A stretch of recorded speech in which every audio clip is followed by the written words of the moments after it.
ముక్కల చీరలతో ఇంత బాగా రఫిల్స్ కట్ వస్తుందని అస్సలు ఎక్స్పెక్ట్ చేయలేదండి. ఫైనల్‌గా రెడీ అయిన తర్వాత అయితే చాలా బాగుందండి. ఎవరికైనా యూజ్ అయిద్ది అనిపిస్తే తప్పకుండా షేర్ చేయండి. నా వీడియోస్ కనుక మీకు నచ్చితే ప్లీజ్ సబ్స్క్రైబ్ చేసుకోండి. నేనైతే పైన మెర్మైడ్ డ్రెస్ లాగా టైట్‌గానే ఇచ్చి కింద మటుకి అంబ్రెల్లా ఇచ్చుకున్నానండి. 4 లేయర్స్ అయితే రఫిల్ ఇచ్చుకున్నాను. సైడ్ జిప్ ఇచ్చేసేసి ఫ్రంట్ వచ్చేసరికి నేను మోతీస్ ఇలాగ 3 కలిపి స్టిచ్ చేశానండి. సైడ్ ఇంకా బటన్ ఇవ్వలేదు. జస్ట్ మీకు చూపిస్తున్నాను.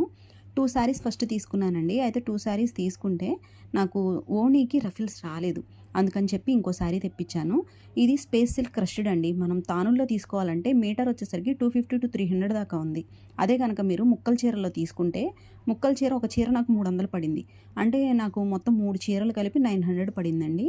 నా చిన్న సజెషన్ ఏంటంటే ఎలాగైనా మనకి ముక్కలే అవసరం. రఫిల్ కట్ చేయాలి అంటే 1.5-2 మీటర్స్ లోపే రఫిల్స్ మనం కట్ చేసుకోవాలి. అలాంటప్పుడు మీరు తానులు తీసుకోవాల్సిన అవసరమే లేదండి. ఎవరికైనా యూజ్ అయ్యిద్ది అనిపిస్తే తప్పకుండా షేర్ చేయండి. ఈ వీడియో నచ్చితే ఒక లైక్ చేయండి.